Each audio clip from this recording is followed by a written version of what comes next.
Hello mga ka-office! Ako ulit si HR Jen.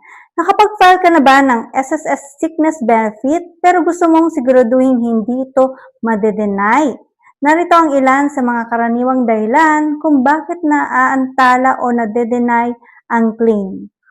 Una, kulang ang SSS contributions. Kung hindi mo natugunan ang minimum contribution requirement na itinakda ng SSS, maaaring hindi maaprubahan ang iyong claim.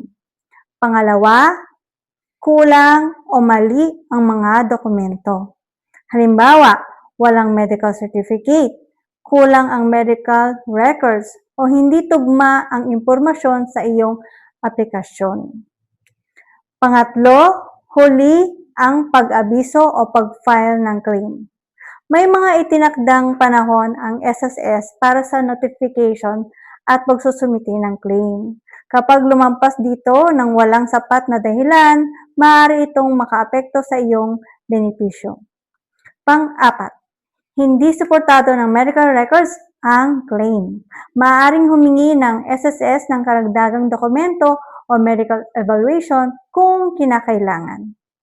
Paano ito maiiwasan? Siguraduhin updated ang iyong SSS records at mga contribution. Kaya dapat lagi natin chinecheck na updated ang ating hulog. Ayan. Pangalawa, magpatingin sa lisensyadong doktor at itabi ang lahat ng medical documents. At ipaalam agad sa employer kung ikaw ay empleyado at isumite ang claim sa tamang panahon. Gayun din, basahin mabuti ang mga requirements bago po kayo mag-submit sa SSS. Tandaan, ang pagiging kompleto at maagap sa pag-file ay malaking tulong upang maging maayos ang pagproseso ng iyong SSS Sickness Benefit. Ako po, si HR Jen. Kung nakatulong ang video na ito, please like, follow, at share ang page para sa mas marami pang HR tips, labor law updates, at gabay sa mga benepisyong manggagawa. Hanggang sa susunod mga katrabaho!